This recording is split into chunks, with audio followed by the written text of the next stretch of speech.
Hello, how are you? Did you hear me? I can hear you, yes. Can you hear me? Yeah, yeah. Very good. How are you? I'm from Ukraine. Yeah, well, I, So that's all. yeah, it's kind of self-explanatory. Um, are you okay in the area that you're living, or it's just complicated From situation? time to time. I'm living in the western part of Ukraine, in Lviv, so near the Polish border. So it's a little bit easier here than in Kiev or, for example, Dnipro or Kharkiv. But from time to time, we have the same shit as well. And there's no ending in sight at the moment. Mm. It's unbelievable. It's fucking crazy. I don't want to get into because it's so uh, it makes me my blood boils just to think about it and seeing you know the rest of the world not doing that much.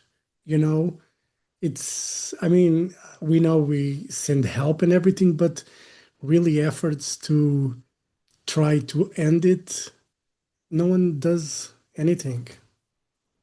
I don't know. Let me be honest, no one gives a fuck because everyone lives their best life. Europe, it's a peaceful place. You live your own life. You're traveling, spending your money, and interested about gas funds or rental funds, and that's all. So some Slavic people die there. Well, we don't give a fuck about it. It's a, the First World War started with the same shit. The Second World War started with the complete same shit. Like, oh, they annexed some part of Czech. Okay, Czech republics, some Slavs, we don't give a fuck. They annexed Poland. Okay, some Slavs, we don't give a fuck about it. So we have the same story. Yeah, and Third time. and we never learned from it, and we still, I don't know, it's just, the history is there, the books are there, and people don't learn anything. I know in the US they want to hide a lot of the stuff from history, but history is there for you, for everyone to read. I mean, I studied the First World War, the Second World War in school. We know what happened, you know, and it's it's not something that we want to go back to. I don't know how anyone can think it's a livable or reasonable situation to be in. Live with that war hanging over our heads. It's ridiculous. It's stupid, and there should be more, force to end the war. As simple as that. And I'm sorry that you guys are going through that. But You don't need to be sorry because this is our situation, this is our war. But I hope that if we will connect it with the musical stuff, so Viribus Unitis, it means with the united forces. yeah. I hope someday we will get this united forces, but not this time, probably Well, not we, today. we we can hope for that. And listening to this record from 1914, I can say it's the best record you guys have made. And it's amazing that living the situation that you guys are in at the moment, you can make such an amazing record. When did you start working on the songs for these records? Probably 1 year, some around 1 year ago. We started with the musical part, and if we talk about the story behind of it or lyric or something like this, I'm started probably a little bit earlier because I spent a lot of time, with some historical research in the archives, with the books, and you need a really um, additional time for all these books. Yeah. And because when you making some guitar riffs, you need probably, one hour to make a good riff. Or and if you started with some historical research, you probably 5 6 months. Yeah. So let's call it 1 year ago. We Yeah. started together with the lyrics, with the story behind it, with every scene. We started 1 year ago, and we finished it probably in a few months, because the cruised missiles, the drones here, blackouts, and so on, and you have no, you cannot afford a lot of time for this, Yeah. and you just, so we have electricity. Awesome, let's record something. That's all. So it took longer than normal for you guys to finish the album. Probably no, but we faced with a few problems. Health of our drummer, the guitar player in army, and actually we finished this record without one guitar player, because he was in army, and he's still in army. So just we finished in one guitar, and a lot of shitty stuff around of it, which not gives you like, come on, you're a rock star, let's record this album, drink some beer and have fun. Fuck off, we are from Ukraine. Zero fun, zero beer.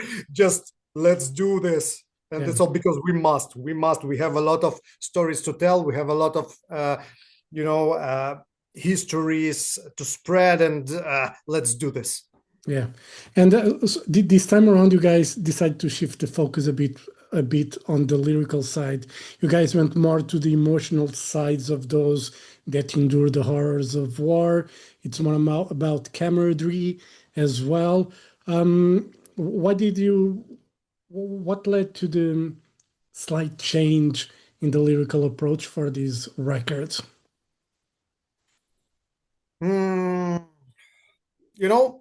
Mostly journalists, mostly interviewers just they tell the same thing, like you making this album during the war.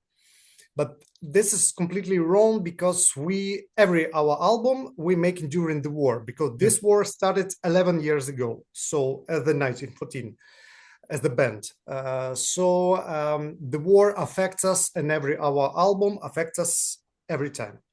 But this album, we started with a full-scale invasion, in the time of full-scale invasion, and a lot of shitty events around of it.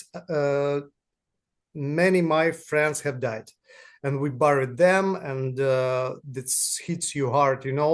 I'm splitted with my daughter more than 3 years, because when we call it the Great War, when the Great War here started in 2022, I sent her in the peaceful Slovenia to Ljubljana. And I'm sitting here, just a lonely guy with a lot of anger, a lot of, I don't know, aggression, grief, despair, and a lot of emotions. And somehow I wanted to express this, and I wanted to spread the message about the Ukraine, our suffering, our about everything, I even can found the right wording how to explain it, because I have a lot of emotion right now, and I'm trying to mix it in the right wording. So with this album, I'm trying to explain, and I'm trying to express, and I'm trying to spread the Ukrainian history, and how Ukrainians actually fought all this time, from the First World War till right now. It's this album, it's a bridge between First World War and nowadays. This our war, and even this message, as I told you previously, Viribus Unitis, it's about the united forces. So come on, we need your united forces.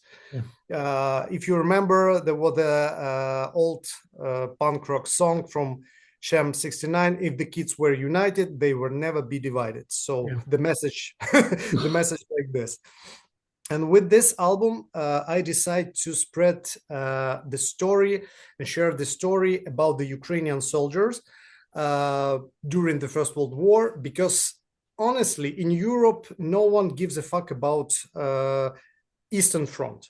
Yeah. About Ukrainian front, about Eastern Front in First World War, they know nothing about it. I'm talking with a lot of people, and with the people of culture, let's call it like this, and they just don't give a fuck about Eastern Front. Wow, where is it?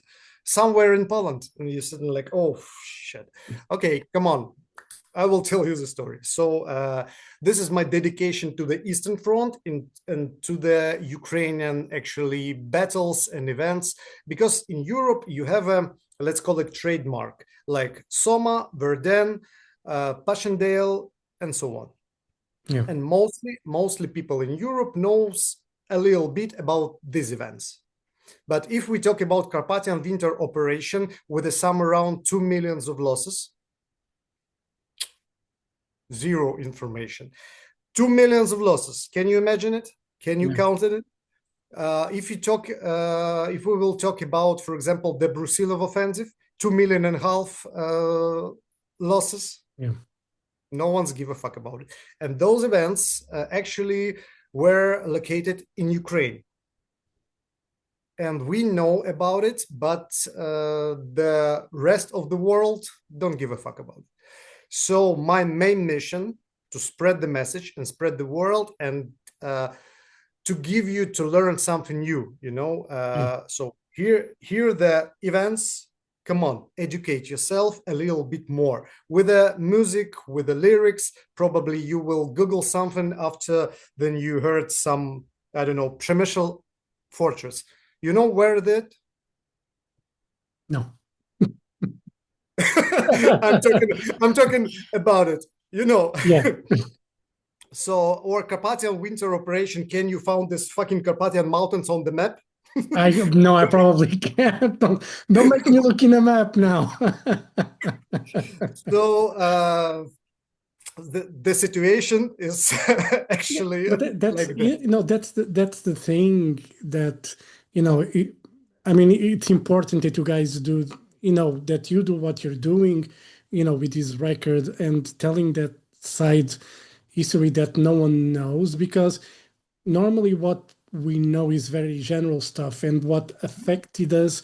And I'm in Portugal, I'm in the S of Europe, and I know what probably happened in Spain, in probably the UK and France, Italy, but further from that, we have less and less information. We have less and less knowledge of what happened. So I think it's important. Yeah, and I will, after this, I will look for the Carpathian Mountains. I will do a search on it, because I think it's important, to know more of, of certain things that happen and what's keeping, this conflict and everything. It's I have, we've been very lucky here. We had a fucking dictator for I don't know many years. We kicked him out in the end of the 70s, and we have been very lucky, until today, not having like war or anything like that. But with you guys, it's different. You guys always been, even since the split from the Soviet Union. There is no rest for. There is no rest for the old or the previous whatever countries that were part of that Putin now wants to try and get, even it's by political means or by invading as they are doing with Ukraine. It's, I don't know, it's crazy times that. This times just goes round and round because in the First World War, Russian Empire invade us. In the Second World War, Russians invade us. In the Third World War right now, Russian invade us, and every time we have the same enemy, and we have just a similar story. So they invade us, they split us, and they killed a lot of my people, and that's all. And we just like goes on and goes on and goes on, and it's never ending because, as you told me, you just spread your dictator out and just throw him out as a rat. Remember in 76 something, no? It was 70. We had the thing was in 74 when we did Okay. Mhm. so yeah, so it's been, we had that dictator, we had the revolution, which Mhm. was the peaceful revolution. There were people that died, but no one talks about it, by the Mhm. way. There was some dead people, but we had that in 74, and we've been Okay. living peacefully Mhm. ever, since then. And the Spanish don't bother us anymore. So so it's, for us, we're lucky in that sense that we are at the, as I said, we are in the S of Europe, and no one cares about this tiny little country that, it's there. It's too far from everything. So you are lucky, really lucky. At Yeah, least you have a great ocean, yeah, and you must be lucky with this. And no one gives a fuck about you. You don't give a fuck about the rest of the Europe. So sounds like a brilliant life. If we are, as Ukraine, could have the possibility yeah, of yeah, I know. to live like this, oh, come on. Yeah. And going back to the record, I chose three songs that I really, really liked. For me, my favorite, it's 1990, The Home Where I Died. I can feel the emotion on that song. It's it's an amazing, amazing track that you guys did. It's goosebumps when I listen to it. And the other one is the one with 1980, part three, A Duty to Escape, where you guys have Aaron Stainthorpe as a guest. Let's go to that one. How do you guys got Aaron involved on the album?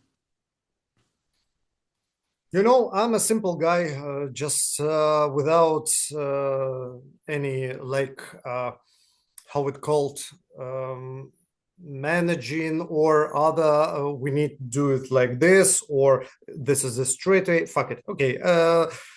I wrote this song, and for me, I heard,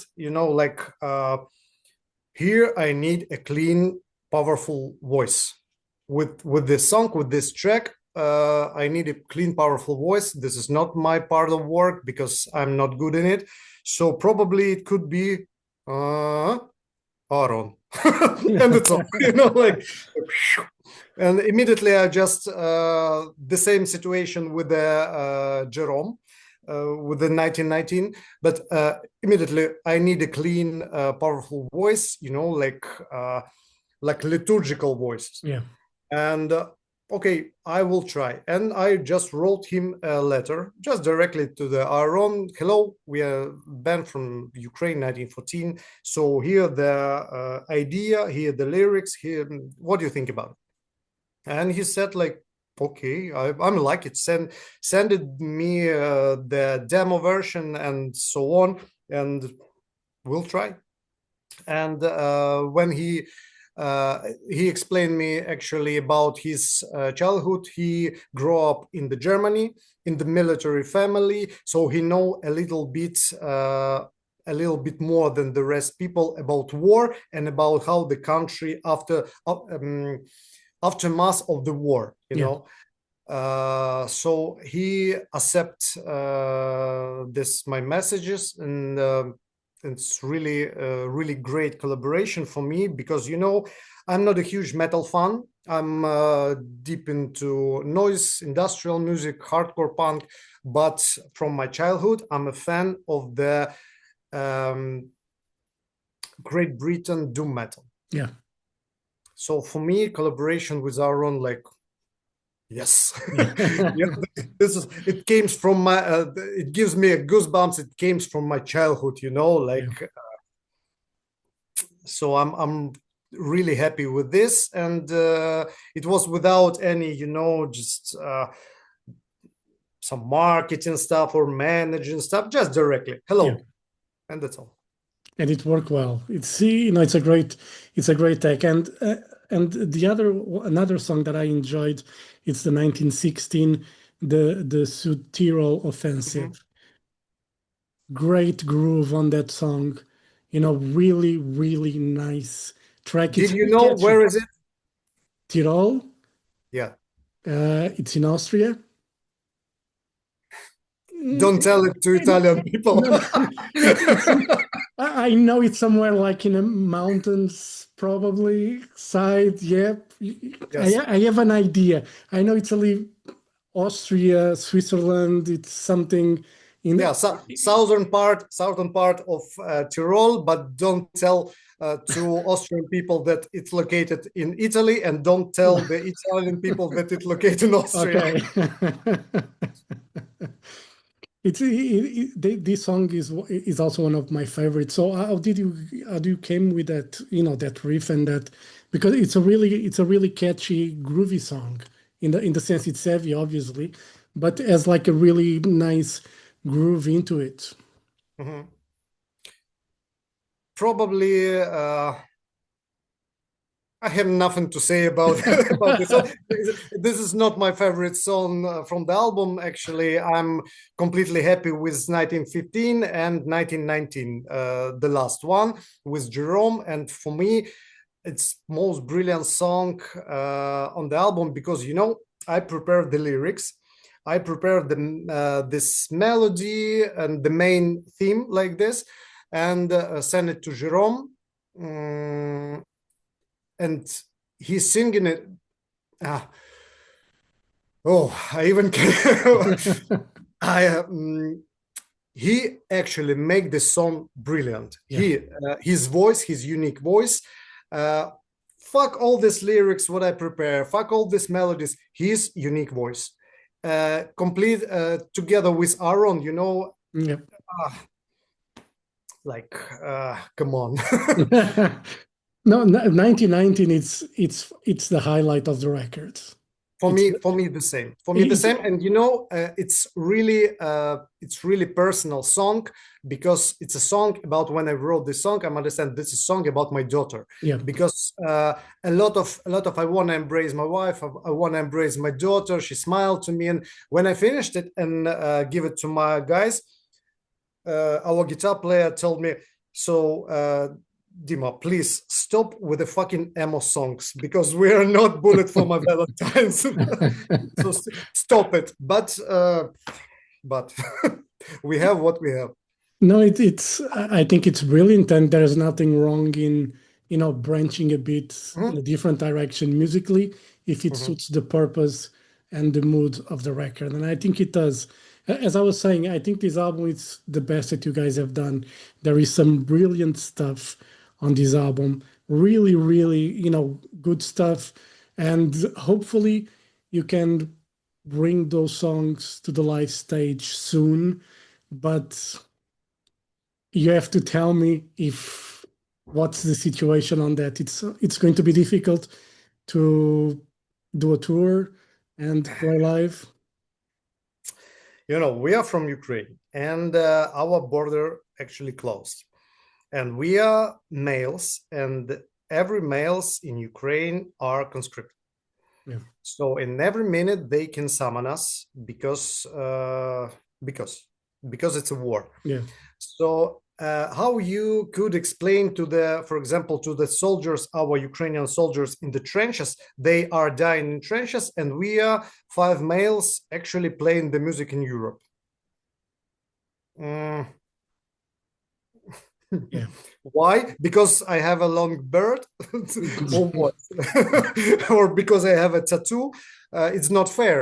And the situation is following. We as a band must prepare a lot of bureaucracy stuff and a lot of papers from our ministry and from our government, and to explain the just a simple thing.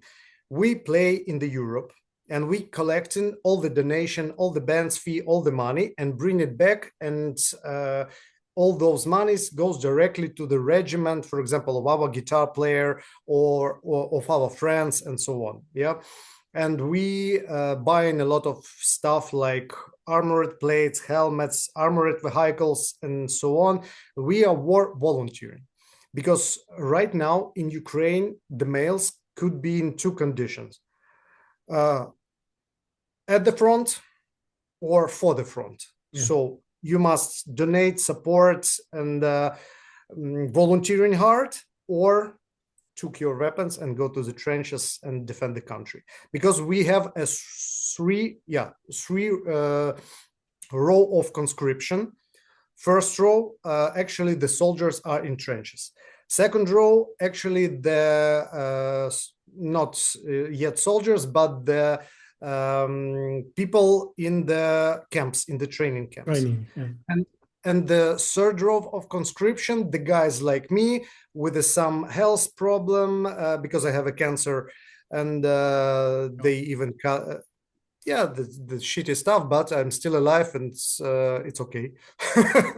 It's awesome. So the guys like me with a problem, with a lot of problems of health and so on, or if you have a 3-child, for example, you did not go to the trenches. So that's why we are here. We are volunteering, and it's really complicated every time to leave just easily the country, because you must every time to send the approves that no, we did not run away, for example. Yes, we are back. Yes, we are bring those money and donate to the army. Yes, and every time the papers. And the shitty situation about of it, and we do not talk about war at all. No, it's not shitty, it's funny situation. When we released The Blind Leading the Blind, our second album, the Napalm events and Napalm Records prepared for us a huge European tour with some touring across the enormous amount of gigs throughout the whole Europe, with the Great Britain, Scandinavia, Spain, and so on, and even Portugal, if I remember clearly. But the COVID started and everything is fucked up. So, okay. And we have really zero touring with the Blind Leading the Blind. We just lost it as a band. Okay, COVID, so we're sitting and waiting. And when the COVID is finished, we record the new album, Where Fear and Weapons Meet. And we thought like, okay, with this album, we will hit the stage hard. And the Napalm events prepared for us enormous amount of gigs across the Europe with the Great Britain and so on. And the war started. And we have never touring with the Where Fear and Weapons because of war. And now we are here with the next one album. And I don't know what's new, what the new things to come. Maybe this record will end the war, you know? Or probably start the nuclear war. No, no. Finger crossed. That'll be crazy. Anyway, whatever happens, I hope this ends soon, honestly, and that we can at least try to live a normal life, or as normal as possible. I know it's difficult, and I know it's hard to believe in that, but sorry for this, but while we have shitty Trump in the United States, while we have Chinese communists with their completely insane ideas, while we have the Kim Jong-un in Korea, while we have Putin, while we have Orban in Hungary and Fico in Slovakia, we have around of us, we have a fucking right-wing populists. Not including the Chinese, because they are fucking left-wing populists. So we have insane old cunts around of us. And they want to bring this world to the one big disaster. And they are good in it, actually. So probably this nuclear war, or I don't know what, will not affect the Portugal. Because we are so far from because you are so far from China as possible. Yeah. But if I'm from Ukraine, I have a lot of things to worry about. Yeah, I know. Well, I hope things get better. That's all I can do. It's hope. And, you know, and spread the words and, try to make people understand, what you guys are going through, what's really happening, the difficulties that you guys are, ever since the First World War, what happened to what's happening now. All we can do is spread the word, make people listen and to be aware of what's happening. And we have to hope for the best. I myself alone cannot change anything, but the only thing I can do is spread the word of your band, of your music, and probably another couple people will listen, will understand, and things might go from there, and they will spread the word to another friend, and the other friend will spread to other friends, and that's all we can try and do for now. So, I really hope things get better for you guys, honestly. Thank you. So, honestly, I hope too, but I'm from Ukraine and I have zero hope. yeah, and I understand. I understand it's hard to believe in anything at the moment, but fingers crossed for things to improve whenever they do. So, and hopefully, whenever that happens, you guys can finally play Portugal. All right. Oh, I wish, but the circumstance, I know it's hard. It's hard. We have what we have, and you tell the right things because my main mission is not to play the metal or is not to play music at all. My main mission to telling the stories, and to spread the message about how shitty the war is. And please listen our lyrics, listen our song, educate yourself a little bit more about the war events, how it started, why it started like this, the way like this, how it finished, and what we could do as the humans, as the people, what we could do to do not go in this circle again. Yeah. All right. Dimitro, thank you very much for your time. All the best. As I said, that's all we can do. It's hope for the best at the moment. So fingers crossed. And hopefully we'll see you guys soon here on stage. All right. Thank you. Let's hope for that. Thank you very much. And all the best and stay safe. All right. I will try. All right. Thank you. Thank you. Bye. Bye. Bye.